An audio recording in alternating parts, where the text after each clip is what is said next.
कृषी, वैद्यकीय, विधी, धार्मिक क्षेत्रात उल्लेखनीय काम करत असलेल्या गुणीजनांना हेरून त्यांना बसवरत्न पुरस्कार देऊन सन्मान करण्यात आल्यानं बसव ब्रिगेड आणि सोनाई फाउंडेशन यांचे कार्य उल्लेखनीय असल्याचं प्रतिपादन माजी आमदार दिलीप माने यांनी केले। आज रविवार रोजी सोलापुरातील टाकळीकर मंगल कार्यालयात बसवरत्न पुरस्काराचं वितरण करण्यात आलं। यावेळी माजी आमदार दिलीप माने बोलत होते। बसव ब्रिगेडचे राष्ट्रीय अध्यक्ष अविनाश भुसेकर अध्यक्षस्थानी होते। बसव ब्रिगेडचे शहराध्यक्ष अमित रोडगे, सोनाई फाउंडेशनचे संस्थापक अध्यक्ष युवराज राठोड, ॲडव्होकेट सोमनाथ वैद्य, बसवेश्वर प्रतिष्ठानचे अध्यक्ष श्री शैलमामा हत्तुरे, राष्ट्रवादी अजित पवार गटाचे शहराध्यक्ष संतोष पवार, मल्हार ब्रिगेड सचिन सोनटक्के, शिंदे गट सेनचे उपजिल्हा प्रमुख अन्नप्पा सुतबूर, श्याम दुरी, धर्मराज पुजारी, जुबेर बागवान, खलीफभाई शेख, ॲडव्होकेट विश्वनाथ पाटील, मुख्याध्यापक संघाचे सदाशिव वनमाने, विठ्ठल वनमोरे, बाजीराव बुळगंडे, शंकर कांबळे, नागनाथ कांबळे, सिद्धराया माविनमर,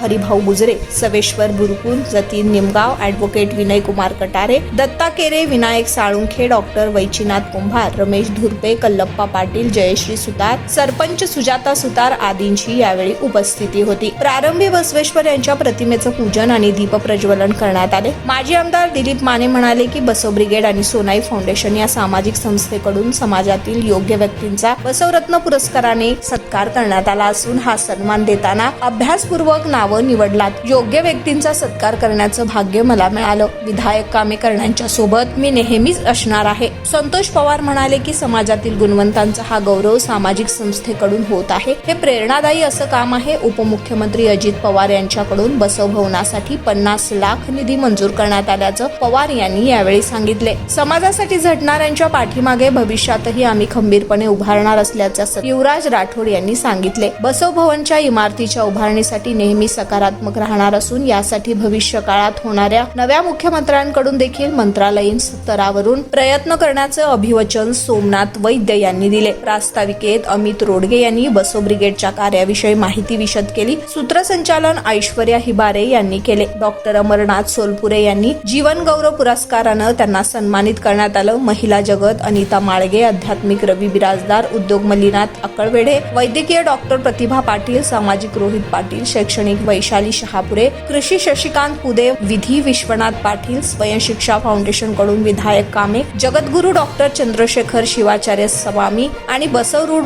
मठाचे मठाधिपती शिवपुत्र महास्वामीजी यांच्या हस्ते गुरुपौर्णिमेनिमित्त 51,000 लाडू वाटप, ज्येष्ठ नागरिकांना 10,000 छत्र्यांचा वाटप, 5,000 तरुणांना टी शर्टचं वाटप करण्यात आले।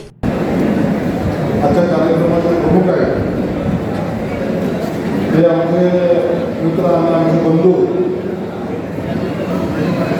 आमच्या 15 वर्षापासून आमचे लहान भावासारखे असलेले सोमनाथ वैद्य यांनी या कार्यक्रमाचं नियोजन केले।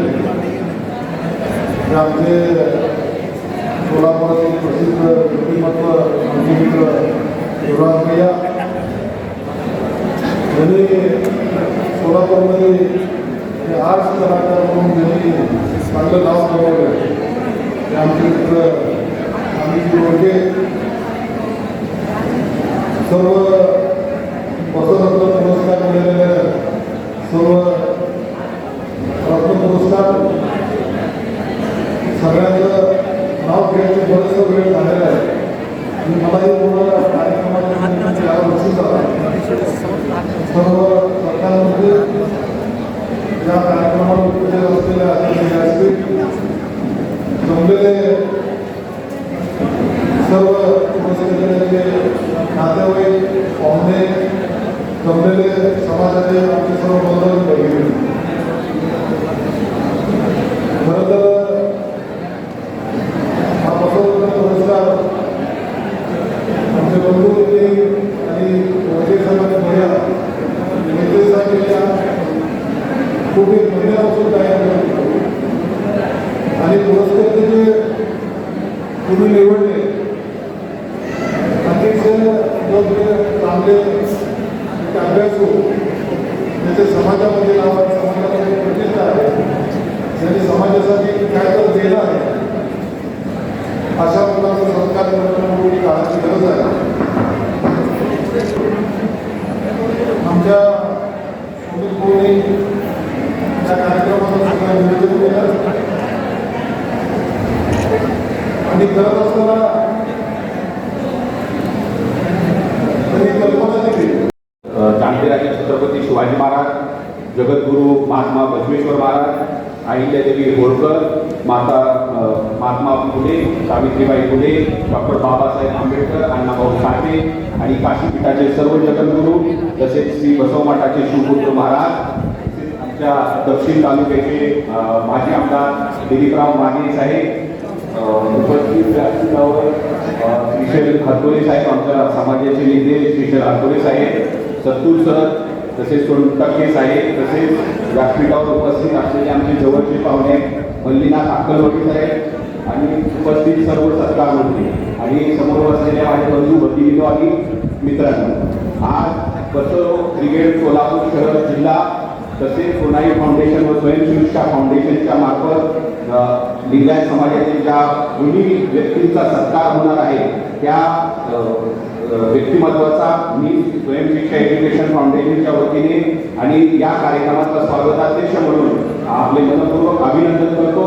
तसेच महात्मा बसवेश्वर साहेबांचं कार्य तर सगळ्यांना सांगितलं कमीच आहे. इथे जे माननीय महात्मा बसवेश्वरांचे बसलेले आहेत त्यांना महात्मांनी समाजात कशा प्रकारे जातीय सहिष्णुतेबद्दल मार्गदर्शन केलेलं आहे. तसेच बसवण्णांनी समाजाची वाईट रूढी परंपरा यांना 12व्या शतकामध्ये विरोध करून सर्व समाजाच्या हिताची नवीन यंत्रणा तयार कशी होईल व या माध्यमातून समता, बंधुता व सर्व धर्म समभाव कसा जोपासला जाईल याचे त्या काळात समाजाला मार्गदर्शन केलेले होते. 12व्या शतकात आंतरराज्यीय जातीय विवाहाचा विचार महात्मा बसवेश्वरांनी मांडून तो प्रत्यक्षात आणला होता. त्यामुळे कर्नाटक सरकारने ज्यावेळेस ते कैलासाशी झाले त्यावेळेस कृष्णा आणि मलप्रभा नदीच्या संगमावर बसवेश्वर समाधी स्थळ उभारले. महाविकास आघाडीच्या सरकारने आपले राज्याचे उपमुख्यमंत्री यांनी नियोजन विभागातून महात्मा बसवेश्वर भवनसाठी जो काही 50 लाख रुपयाचा निधी दिलेला आहे या काळात तो आता आचारसंहितेच्या आधी जर काम नाही झालं तर तो संपुष्टात येईल आणि तो लॅप्स होईल. परंतु आता बसव ब्रिगेडच्या माध्यमातून तसेच सोनाई फाउंडेशन आणि स्वयंशिक्षा एज्युकेशनच्या माध्यमातून आम्ही 2-3 महिन्यांचे नवीन सरकार आहे ते ज्यावेळेस सत्तेवर येईल त्यासाठी जे कोणी मुख्यमंत्री असतील त्यांच्या माध्यमातून आम्ही बसव ब्रिगेड संस्था आणि सोनाई फाउंडेशन संस्थेच्या माध्यमातून या धुळे सोलापूर भागात 10 गुंठेची जागा आम्ही त्या काळात जे कोणी आमदार होते त्यांच्या माध्यमातून पाठपुरावा करून आम्ही ते करण्याचा प्रयत्न करणार आहोत. माझा परिचय सांगायचं झालं तर सिमेंट मालकांचा आणि माझा ऋणानुबंध गेल्या 15-20 वर्षापासून आहे. माझा ज्यावेळेस आमदार म्हणून होते त्यावेळेस मी मंत्रालयात PA म्हणून काम करत होतो. मालकांनी या धुळे सोलापूर भागाचा अतिशय चांगल्या प्रकारचा रस्ते विकास केलेला असल्यामुळे मूलभूत सोयी सुविधामध्ये 5 कोटी रुपयाचा निधी मालकांनी दिला होता. त्यामुळे आज धुळे सोलापूर भागात अद्ययावत रस्ते झालेले आहेत आणि आज धुळे सोलापूरचा चौथे विकास त्यामुळे झालेला आहे. त्यामुळे मालकांचा माझा हा ऋणानुबंध मागे होता आणि माझ्या विनंतीला मान देऊनच आणि बसव ब्रिगेडच्या विनंतीला तसेच युवराज दैयाच्या विनंतीला मान देऊन तर या कार्यक्रमाला उपस्थित राहिलेले आहे. त्याबद्दल मी मालकांचे धन्यवाद व्यक्त करतो आणि महात्मा बसवेश्वरांनी सांगितलेल्या विचारावर मी गेल्या 15 वर्षापासून काम करत आहे. गेल्या गुरुपौर्णिमेनिमित्त आम्ही 51,000 लाडू वाटप युवराजबाई आणि मी स्वामी समर्थ मंदिरांमध्ये केलेले आहे. तसेच गेल्या 15 दिवसापूर्वी आणि काल जगद्गुरूंच्या हस्ते काशीचे जगद्गुरूंच्या हस्ते 10,000 छत्र्यांचे वाटप केलेले आहे. महिलांसाठी बचत गटातील महिलांसाठी आपण बस वाटप करत आहे. या माध्यमातून सामाजिक बांधिलकी जपत मी काम करण्याचा प्रयत्न करत आहे. येथूनही पुढे कोणत्याही प्रकारचे सामाजिक काम मी तळमळीने करणार आहे. महात्मा बसवेश्वरांनी सांगितलेले जे काही विचार आहेत त्या विचारावर चालून मी या धुळे सोलापूर भागात व दक्षिण ग्रामीण भागात काम करण्याचा प्रयत्न करणार आहे आणि मोठी युवकांची संघटना आम्ही उभारणार आहोत.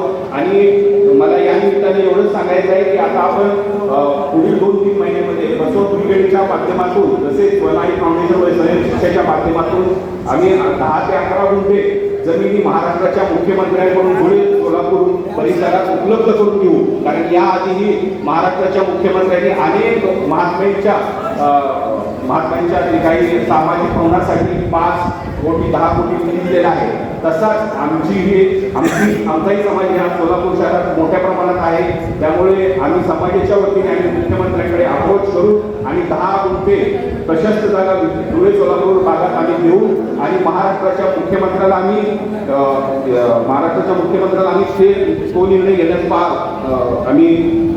तो निर्णय घेण्यास मजबूर करू. तसेच आमच्या समाजाचे नेते अविनाश भोसीकर साहेब यांनी अतिशय मोठ्या प्रमाणात मंत्रालयात आंदोलने केली आहेत आणि समाजातील सर्वसामान्यांना त्याचा फायदा मिळवून दिलेला आहे. आज राष्ट्रीय अध्यक्ष बसव ब्रिगेडचे म्हणून ते काम करत आहेत. त्याबद्दल आम्हाला अभिमान आहे. एवढं मी आपल्यासमोर बोलतो आणि माझ्या शब्दांना विराम देतो. धन्यवाद. मी अभिनंदन करतो पहिला आणि उपस्थित तुम्हाला फार तुम्ही कंटाळा झाला आहे. तुम्हाला 10:30 वाजल्यापासून मी जास्त काय बोलत नाही. मी सौम्यजी वैद्य यांना अशी विनंती करतो की शासनाने 50 लाख रुपये मंजूर केले. त्यांनी धुळे सोलापूर येथे 3000 स्क्वेअर फूट जागा बसव भवनसाठी द्यावी याची मी त्यांना विनंती करतो आणि माझे 2 शब्द संपवतो. सर्वांनी बसव ब्रिगेडच्या सर्व पदाधिकाऱ्यांनी म्हणून ठरवलं की आपण दरवर्षी बसवरत्न पुरस्कार सोहळ्याला आपण एक स्वागत अध्यक्ष निवडायचा आणि ते स्वागत अध्यक्षाला पदाला आपण इतर समाजाच्या लोकांना आपण जवळ करूया.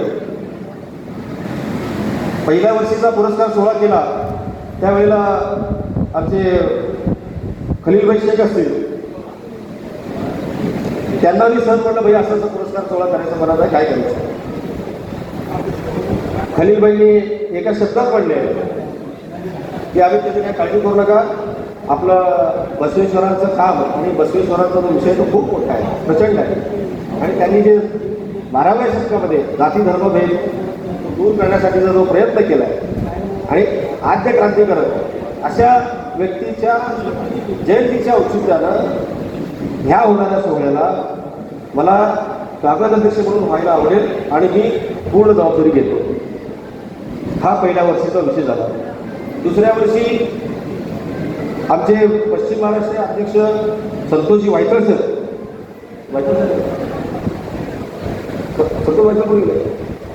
अध्यक्षपदी. आता प्रश्न आला ह्या वर्षीचं काय करायचं. ह्या वर्षीचा विषय करत असताना परत खलीलबाईंसोबत चर्चा करत भाई आपल्याला असा कार्यक्रम करायचा भाई बरोबर का.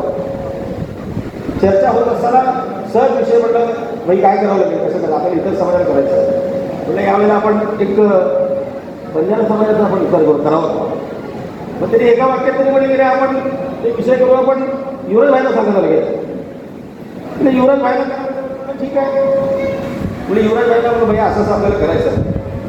मग युवराज भाईला म्हणजे मला 2 दिवसाचा वेळ द्या, मला थोडं विचार करायचा. 2 दिवसाचा त्यांनी वेळ मागितला, विचार केला आणि बरोबर दुसऱ्या दिवशी संध्याकाळी मला 8:30 वाजता फोन केले.